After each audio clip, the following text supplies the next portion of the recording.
4 tumbler பச்சரிசி, 1 tumbler கோபுரமா ஜவ்வரிசி, 12 பச்சை மிளகாய் எடுத்துருக்கேன். ஒரு டம்ளருக்கு நான் 3 கணக்கில் 12 பச்சை மிளகாய், 4 ஸ்டெம் பிரண்டை எடுத்துருக்கேன். ஒரு டம்ளருக்கு ஒரு ஸ்டெம் அளவுக்கு, ஒரு கை அளவுக்கு வந்து ஒரு பிரண்டை, அதே மாதிரி 4 பிரண்டை, அப்புறம் தேவையான அளவு உப்பு. இன்றைக்கி பிரண்டை வடாம் பண்ண போகிறோம். இதில் வந்து பச்சரிசி, ஜவ்வரிசி, பிரண்டை, பச்சை மிளகாய்.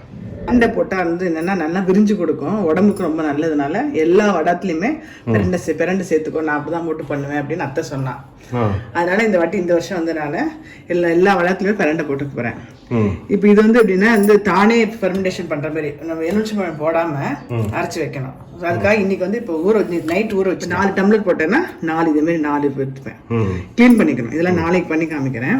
இப்போ வந்து இது ரெண்டுத்தையும் நல்லா கிரைண்டரில் அரைச்சி இன்னைக்கு ஃபுல்லாக வச்சுடுவேன். ஊற வச்ச ஜவ்வரிசியை வந்து கிரைண்டரில் போட்டுடணும். கிரைண்டரோ இல்லை மிக்ஸி எதுனாலும் பரவாயில்ல. இது வந்து நான் ஒரு 20 மினிட்ஸ் உளுத்தம்பருப்பு அரைக்கிற மாதிரி 20 மினிட்ஸ் ஊற வச்சு அரைச்சிடுவேன். நைஸாக எடுத்தது இது எடுத்துடுறேன். அவ்வளோதான் எடுத்து. கொஞ்சம் ஜலம் ஜாஸ்தியானாலும் கம்மியானாலும் கவலைப்பட வேண்டாம். ஜலம் வந்து கணக்கு வச்சுக்கணும்னு இல்லை. நைஸாக அரைஞ்சா சரி, ஜலம் விட்டு அரைச்சாலும் சரி, அது ஜலம் விடாமல் அரைச்சாலும் சரி. எடுத்துடுறேன். கொஞ்சம் கலராக தான் இருக்குல்ல? கலராக தான் இருந்தால் நல்லது. நல்லா வெந்துட்டு மாவு நல்லா இருக்கும். அரைச்சி வச்சுட்டேன். ஒரு நாள் ஃபுல்லாக வெளில வச்சுருவேன். இப்போ நாளைக்கு தான் போட போகிறேன். க்ளீன் பண்ணிட்டு இருக்கேன் பாருங்க. பிரண்டை க்ளீன் பண்ணும்போது நல்லா நல்லெண்ணெய் கையில் தடவிட்டு பண்ணலாம், அரிப்பு வந்துடும். இந்த மாதிரி நல்லா நார் கொஞ்சம் நிறைய இருந்தது, எடுத்துட்டேன். எல்லாத்தையும் எடுத்துப்பேன். எப்படின்னா ஒரு கை நீளத்துக்கு எடுத்துருக்கேன். ஒரு டம்ளருக்கு ஒரு கை அளவுக்கு பிரண்டை எடுத்துருக்கேன். ஒரு இது ஒரு அடி அது மாதிரி வந்து எத்தனை போட்டிருக்கோ அதுக்கு ஏற்ற மாதிரி எடுத்திருக்கேன். காரம் வந்து நம்ம இஷ்டம் தான், எவ்வளோ காரமோ அந்த காரம். இப்போ மிக்சியில் இது உப்பு போட்டு நல்லா நைஸாக அரைச்சுட்டுருக்கேன். இப்போ இது வந்து பிரண்டை வடாம, அதாவது எல்லா அத்தை என்ன சொன்னாலும் எல்லா வடாத்துக்குமே பிரண்டை ஒரு ஸ்டெம் போடுறது வந்து நல்லது அப்படின்னா. ஸோ இப்போ அது மாதிரி அரைச்சி வச்சது பாருங்க, நல்லா புளிச்சிருக்கு பாருங்க, தெரியுதா? நேற்று வச்சதுக்கு நிற்கும். நான் கொஞ்சம் ஜலமாகவே தான் அரைச்சிருக்கேன். நான் வந்து ரொம்ப கெட்டியாக அரைச்சிக்கல. ஆனால் ஜலம் பயப்பட வேணாம். ஜலமாக இருந்தால் கூட கிண்டும் போது நல்லா மாவு வெந்து இதாகிடும். நல்லா தாராளமாக ஜலம் விட்டு அரைச்சிருக்கேன். ஜவ்வரிசியும் 4 டம்ளர் பச்சரிசிக்கு 1 டம்ளர் ஜவ்வரிசின்ற கணக்கில் போட்டு அரைச்சி வச்சுருக்கேன். அரைச்சி ஒரு நாள் வச்சுருக்கேன் புளிக்கிறதுக்காக. இதில் மோர் விட்டுறதோ இல்லை எலுமிச்சம்பழம் விட்டுறதோ எதுவும் வேண்டாம். நேச்சுரலாக ஃபெர்மெண்டேஷன் ஆயிருக்கு. இந்த பிரண்டையும் பச்சை மிளகாய் நல்லா நைஸாக அரைச்சிக்கிறேன். ஓகே. என்னென்னா இப்போ வந்து எப்படின்னா 2 பேர் இந்த வந்து கூழ் வடை மாதிரி போடலான் இருக்கேன். கூழ் வடைன்னா அப்படியே ஸ்பூனில் எடுத்து விடுறது. ஸ்பூனில் எடுத்து விடுறது. இது வந்து என்ன பண்ணியிருக்கேன்னா புளியெல்லாம் வச்சுருக்கேன் சுப்பில் வச்சு. ஸோ அது வந்து எப்படின்னா இப்போ என்ன அரைச்சிருக்கோம் இல்லையா, மாவு கொஞ்சம் தண்ணியாக அரைச்சிருக்கோம் இல்லையா, இதில் எடுத்துப்பேன். இப்போ இந்த கப்பில் ஒரு ஃபுல்லாக மாவு எடுத்ததுன்னா 3 கப்பு தண்ணி விட்டுருக்கேன். இப்போ இதுக்கு வந்து 1க்கு 3, இது வந்து 1க்கு 2 கணக்கில் வச்சுருக்கேன். கூடவோ குறைச்சலானா ஒன்றுமே தப்பாகாது. கண்டிப்பாக 2 இது ஜலம் வைக்கணும். ஏன்னா அப்போ தான் வேகும், மாவு வெந்துட்டு நல்லா வெள்ளையாகவும் நல்லா பொரிஞ்சு வரும். ஸோ அதனால் அது 1க்கு 3 வந்து கொஞ்சம் ஜலமாக வந்து செமி லிக்விடாக வச்சு அப்படியே ஸ்பூனில் விடுறது. இது வந்து நல்லா கெட்டியாக பண்ணி 1க்கு 2 விடுறத வந்து கெட்டியாக வச்சு புழியிறது. இதில் வந்து நம்ம என்னென்னா தக்காளி, கேரட்டு, பீட்ரூட்டு, புதினா, எண்ணெய், கருவேப்பிலை, என்ன வேணால் அரைச்சி என்ன ஃப்ளேவர் வேணால் கொடுக்கலாம். நான் இன்னைக்கு ஃப்ளேவர் கொடுக்கல. இந்த பிரண்டைன்றது வந்து கம்பல்சரி. என்ன மாவு போட்டாலும் அதுக்கு நம்ம பிரண்டை போடுறதுக்கு ரீசன் என்னன்னா போட்டுக்கலாம். இதுக்கப்புறம் ஃப்ளேவர் என்ன வேணால் ஆட் பண்ணிக்கலாம். நான் வந்து பசங்க குழந்தையா இருக்கும்போது பீட்ரூட்டு, கேரட்டு, தக்காளி எல்லாம் போடுவேன். இப்போ பெரியவா லைட்டாக வந்து எதுனாலும் சாப்பிட்றதுனால நான் வெறும் பிளெயினாக தான் பண்ண போகிறேன் இன்னைக்கு.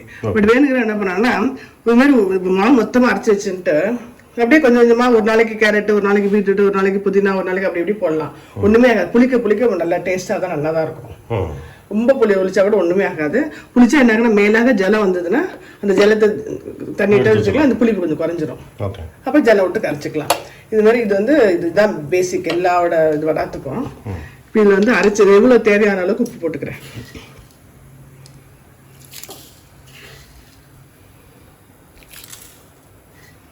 உப்புலாம் என்ன கணக்கு வச்சுக்கணும் அப்படின்னா ஒரு டம்ளர் அப்படின்னா ஒரு டம்ளர் நம்ம அரிசி எடுத்துக்கிறோம், அந்த மாவு எடுத்துக்கிறோம் அப்படின்னா 1 ஸ்பூன் கணக்கில் வச்சுக்கலாம். ஃபஸ்ட்டு பண்ணுறவங்களுக்குலாம் ஒரு இப்போ இது வந்து இந்த பெருசாக 3 டம்ளர் போடலாம். அதனால தான் நான் இவ்வளோ உப்பு போட்டேன்.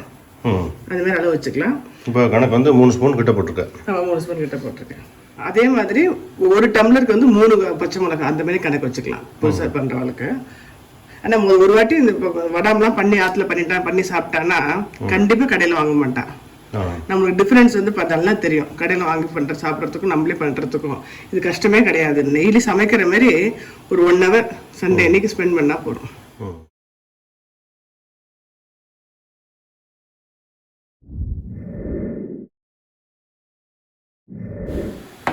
நல்ல ஜலம் கொதிக்கிறது பாருங்க. அதை இது வந்து எப்படின்னா இந்த அளவுக்கு அளவுக்காக எடுத்துட்டுருக்கேன். இந்த அளவுக்கு மாவு எடுத்துருந்தேன். இதே மாவு அளவுக்கு 2 ஜலம் விட்டுருக்கேன். அடுப்பு வந்து புதுசாக பண்ணுறனாலும் சரி கொஞ்சம் அடுப்பு சிம்மில் வைக்கிறது நல்லது. வச்சுட்டு இதை அப்படியே அதில் விட்டுருவேன். இந்த மாவை விட்டு கொஞ்சம் கொஞ்சமாக விட்டு அப்படியே கிண்டுங்க. அடி கனமான பாத்திரமா வச்சுக்கோங்க. வச்சுட்டு இப்போ இது வந்து அடுப்பில் சிம்மில் வச்சிடும். அது பாட்டு ஆகட்டும், ஒன்றும் ஆகாது. இப்போ இங்கே பாருங்கள், இது நல்லா கொதிச்சுருக்குது. நல்லா தளத்துலன்னு கொதிக்கிறது.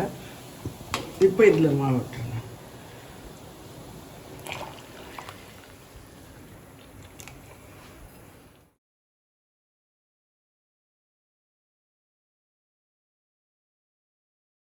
கலர் மாறுறது பார்த்தீங்களா, அதுதான் அடையாளம். வெள்ளையாக அந்த விடும்போது மாவு கலர் மாறிட்டு இருக்கு. அப்புறம் வெந்துடுத்துன்னு நம்ம இது வந்து கூழ் விடாததுக்கு இந்த பதம் போடுறோம். ஆக்சுவலாக நம்ம எந்த இது போடுறோமோ அதுக்கேற்ற மாதிரி. இது வந்து சொப்பு வச்சு பண்ணுறது இல்லை? ஆமாம், சொப்பு வச்சு பண்ணுறது. கிணமா வைக்க போகிறேன். இன்னும் கொஞ்சம் திக்காகணும். ஆமாம், நல்லா திக்காகணும். மாவு மாரி கையில் தொட்டால் ஒட்டாத அளவுக்கு மாவு வரணும்.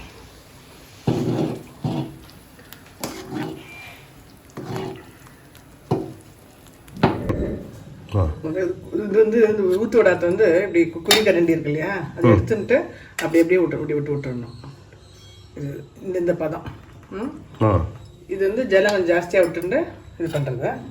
இது வந்து அப்படியே சொப்பில் போட்டு பிடிக்கணும்னு ஆறணும். ஆறினா நல்லா வந்து இப்படி தொட்டால் அப்படி ஒட்டக்கூடாது.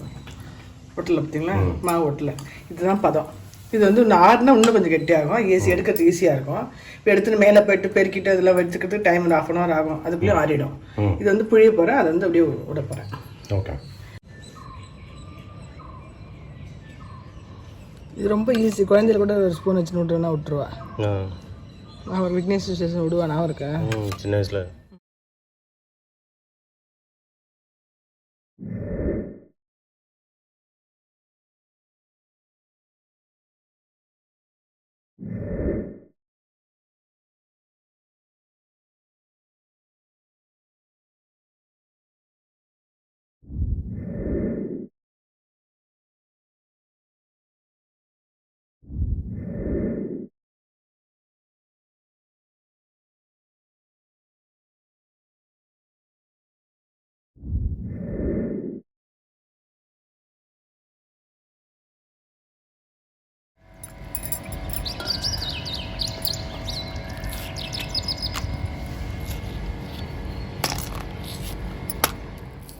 நல்லா காஞ்சத்தில் பொரிச்சு வச்சிருக்கேன் பாருங்க.